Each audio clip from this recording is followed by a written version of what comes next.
ये वही कजरी गीत है, यानी कि झूमर गीत में आता है ऐसे।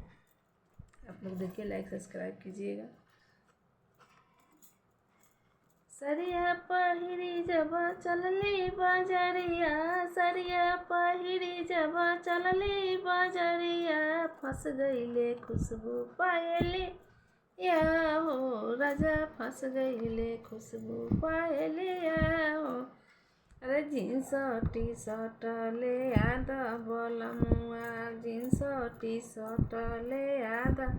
अरे घूम पहने के घूमम सहरिया हो, या हो पहने के घूमम सहरिया हो। अरे जीन्स टी शर्ट ले आदा बोलमुआ, पहने के घूमम सहरिया हो। सरिया पहिरी हम चलनी बाजरिया, सरिया पहिरी हम चलनी बाजरिया।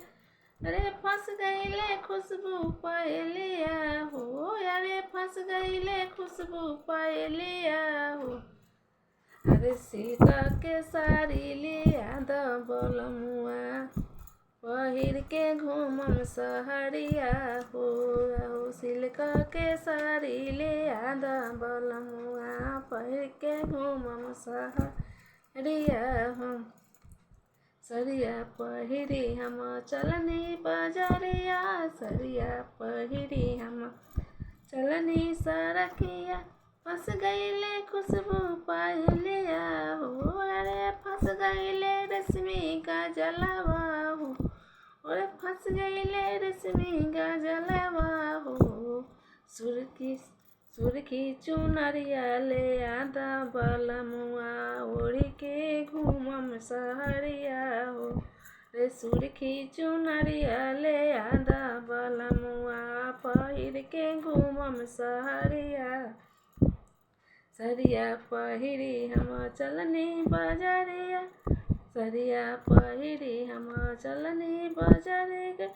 अरे फंस गईले चोटी चमेलिया हो, अरे फंस गईले चोटी चमेलिया हो।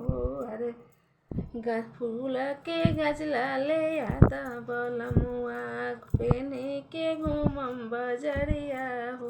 अरे फूल के गजला ले आदा बलमुआ, लगाई के घूमम सहरिया हो। सरिया पहिरी हम चलनी बाजरिया, सरिया पहिरी हम चलनी। अरे फंस गईले खुशबू पाए।